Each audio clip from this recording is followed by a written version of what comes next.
Simple question है कि by अक्ष का समीकरण क्या होगा, ठीक है ना। पूछा गया भैया हमको बताओ कि बाई अक्ष का समीकरण क्या होगा। एक चीज याद रखिएगा, अगर बाई अक्ष का समीकरण पूछा है तो आंसर हो जाएगा x बराबर 0, सिंपल वे में। लेकिन अगर क्वेश्चन ये कहता है कि भैया ये बताओ x अक्ष, यहाँ बोला जाता है कि x अक्ष का समीकरण, अगर x अक्ष का समीकरण पूछा जाता है तो आंसर हम बोलते हैं भैया y का मान हो जाता 0। सिंपल सा कहानी।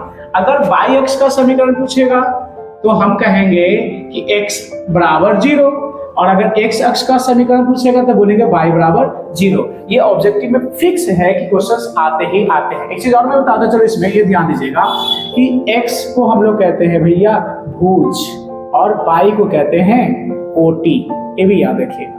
ये कैसे सर, इसके बारे में हमें बता दिया है। जैसे कि ये हो गए सर, देखिए ग्राफ, तो यही वाला लाइन हो गया बाई, ठीक है, और ये जो दिख रहा है ना, हम एक ही बता रहे, ये बाई लाइन हो गया और ये हो गया एक्स का लाइन, ठीक है, ये याद रखिएगा, ठीक है। यही एक्स और अक्ष, अगर नीचे जाएंगे ना तो ये बाई डैश मतलब माइनस, इधर आएगा तो एक्स डैश माइनस, और ये 0 हो गया ओरिजिन पॉइंट। आई भुज एक्स को कोटि बाई को कहते हैं। अगर पूछा जा रहा सवाल, जैसे क्वेश्चन दिया हुआ कि बाई अक्ष का समीकरण, तो बाई अक्ष का समीकरण पूछा तो भैया x बराबर 0 आंसर होगा। अगर x अक्ष का समीकरण पूछा जाएगा तो भैया y बराबर 0 होगा।